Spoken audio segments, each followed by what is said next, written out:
the antidote to being stuck is the vulnerability. I mean, relationship of any kind involves risk, but you can take faith-filled risks. I say it all the time, like, Jesus, walk with me today, especially if I'm taking a risk. Welcome to the Midweek Motivation Podcast, where we bring practical help for your faith and life. Here's today's episode. Hey guys, welcome to this week's Midweek Motivation. I'm here with my friend Nancy, and she is I always get this wrong. Psychologist and coach. Psychologist and coach. And we are here to have a conversation about just relationships. And we're in the series at Westside on relationships. And Pastor Stephen got to bring his son up, and they did an amazing message on this topic. And so we're going to dive into that. Yeah. If you haven't had a chance to listen to it, you should go back and get a chance to pick it up. Yeah, for sure. Hi, everyone. Good to see you. All right. So a couple of points that Stephen Colby made on Sunday were that they really leaned into the idea that relationships do these things, right? They minimize loneliness, embrace vulnerability. And when you're stepping into make relationships, build relationships, you really have to take a lot of risks in that. Yeah. What are your thoughts on that? Well, and I think those are the prerequisites for relationships. Absolutely. And overall, then, we're really talking about being able to put yourself out there. Yeah. And figure out what may be keeping you from putting yourself out there. Mm-hmm. We could easily just start with, okay, listen, if you are not in healthy relationships, if you're not in the relationships you wish you had, if you are feeling really lonely, whether those are familial or family relationships, if they are romantic relationships, if they're relationships with your kids, if they're relationships with friends, all of those, for us to put ourselves out in community, we really need to be able to put ourselves out healthily in each of those individual relationships. For sure, yeah. And if we're not, what is keeping us from doing that and really thinking it through? We could easily just say, okay, so listen, if you're not and you want to be somewhere else, where do you want to be? Like, let's think about that. Where, if you're not where you want to be, where do you want to be? And make sure that you are actually taking some time to think through. I wish my relationships were more this. I wish we communicated more. I wish we, had more closeness. Whatever kind of, or I wish I was in a friendship, a romantic relationship, whatever it is. Yeah. And what would it look like? What are those things you're looking for? And then, and how would you be in that? How would you enter into that? Mm-hmm. And then we could simplistically say, and I want you to go and be it. Yeah. I mean, step into that. Mm-hmm. Be the half of it that you want to have. Right. That you want to be. Be the half of it that you want to be, because you can change. If it's an existing relationship, you changing will change the course of that friendship or that relationship. Mm-hmm. You don't have to kind of convince the others first to both change. Yeah.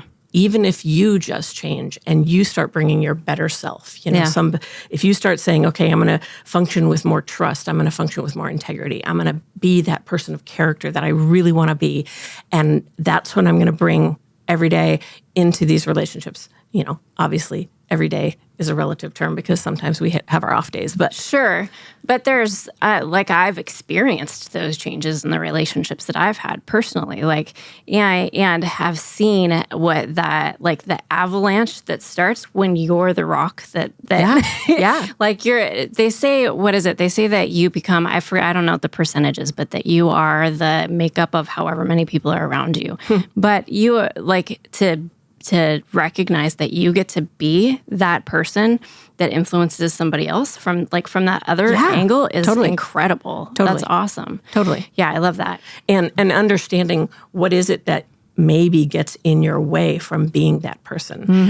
And maybe even just in some, like say you're in a marriage or in a relationship that you go, this isn't working out how I want it to be. And maybe first be an observer of that. Yeah. If I go in and I am that person, I'm the person that I want to be in there, what happens? What do you notice? And take some notes. I mean, think about it before you necessarily, maybe before you go, hey, we really need to talk. Yeah. Just because our own thoughtfulness can really bring us to the table with someone else, maybe with less defensiveness. Sure. And it's that idea of if we put ourselves out there. Yeah. Because, I mean, obviously, we could put ourselves out there and be jerks. Yeah. But we don't want to do that. We want to be the kind of person that we ideally wish we were.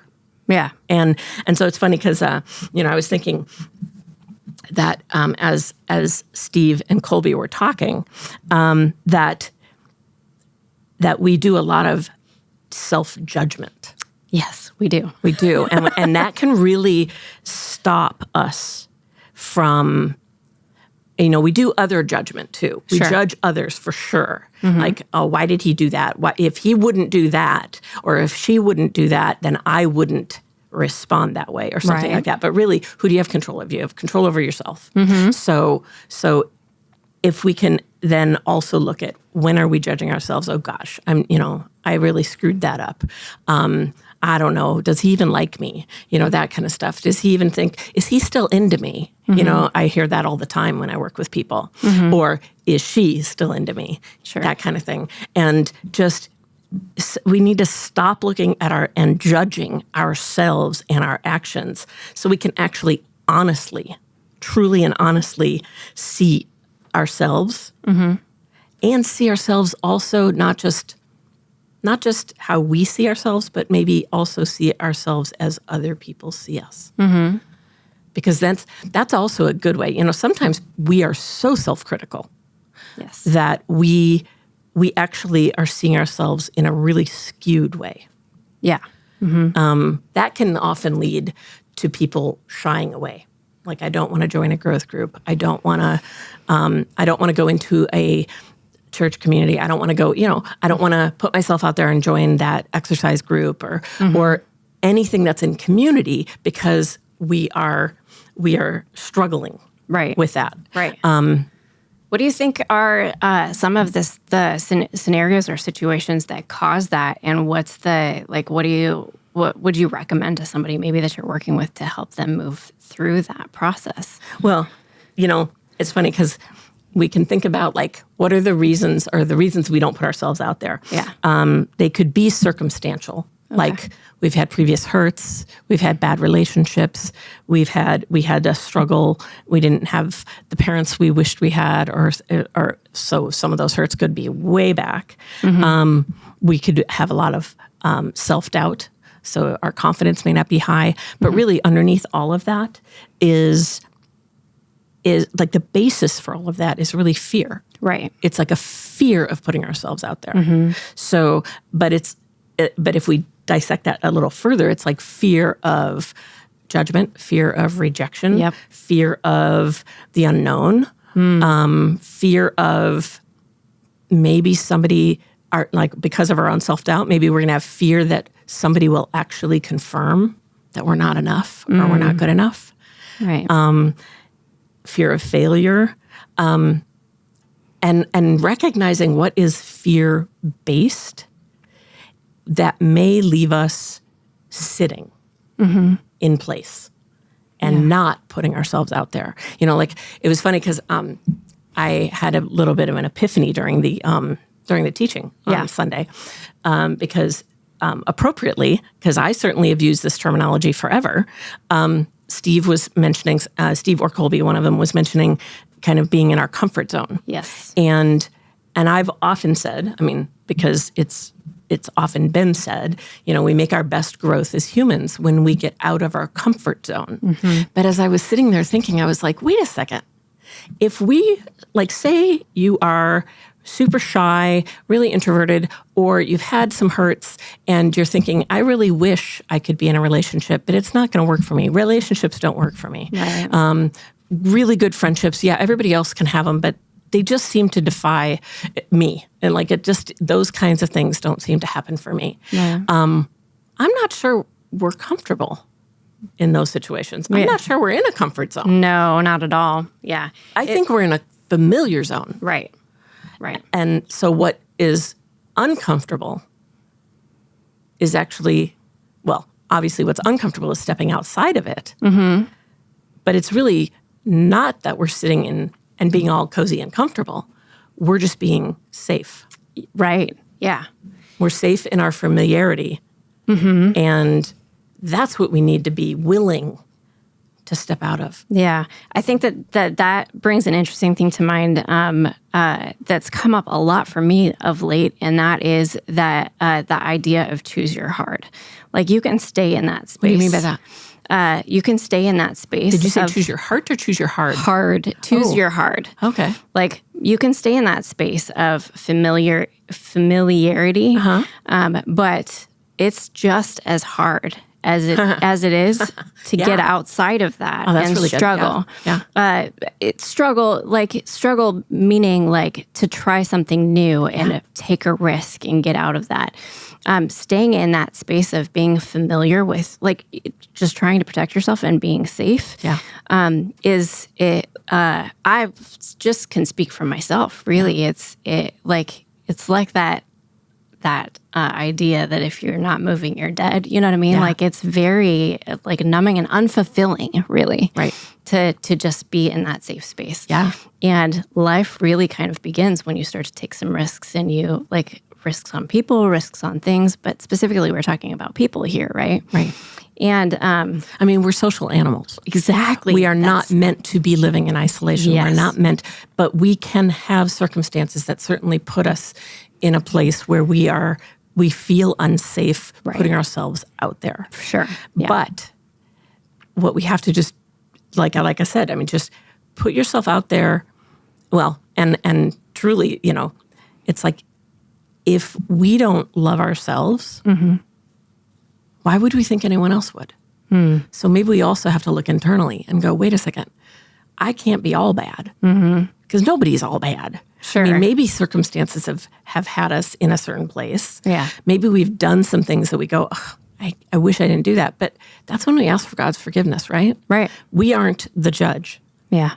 We aren't the judge. So, if God can forgive us, we should forgive ourselves. Yeah. If we do, I just said this to someone the other day. Hey, you're looking for the person in their life that we were talking about. You're looking for their forgiveness. But have you forgiven yourself first? Because again, if you haven't forgiven yourself, how do you expect somebody else to forgive you? Yeah. When we come to some self-acceptance, when we come to some ability to say, hey, I'm worth being in a relationship with. I'm worth being in a friendship with. I'm worth talking to.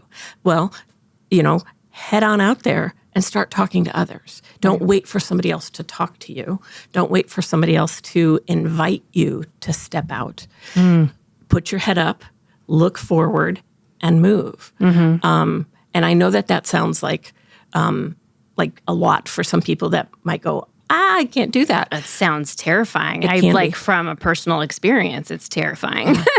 But it's funny because I've had people before where I have said, when you're walking in a crowd or when you're walking down the street or whatever it is, or in a school hallway, where are your eyes? And oftentimes people that are like, nobody likes me, I don't get the feedback I wish I got, they will say they're looking down because it's terrifying sometimes to look at people and have that eye contact. Yep.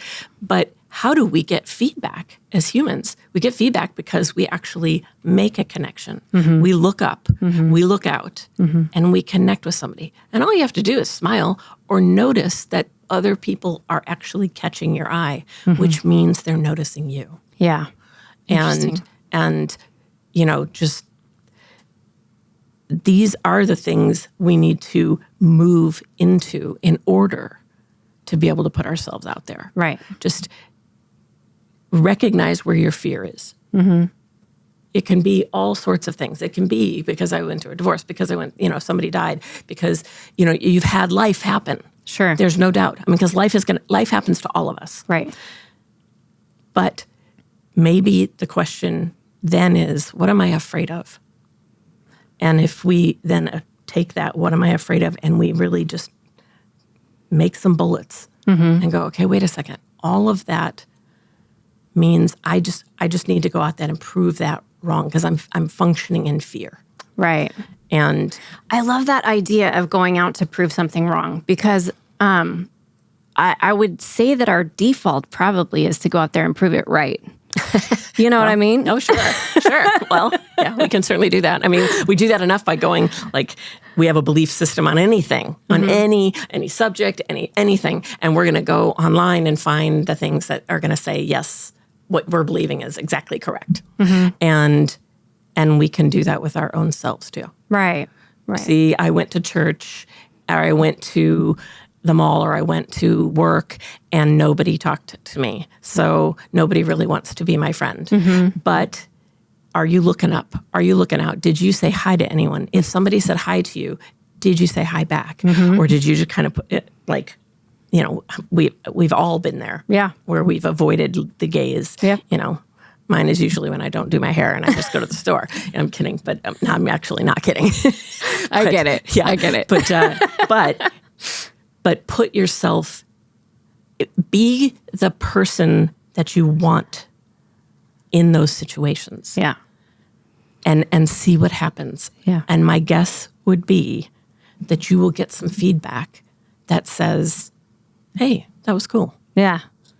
Yeah. You're worth making a connection with. Exactly. For sure. Exactly. And especially if, like you said, you are being the person that you would like to be in that relationship. Right. That is especially when it's focused outward and your end goal is not necessarily just to make a connection for yourself, but it's also to be a positive light in somebody else's life. Right. It takes the focus off of you and puts it on the person that you could be potentially caring for or brightening or serving. And that reminds me that, if you're in a relationship that has its struggles. Sure.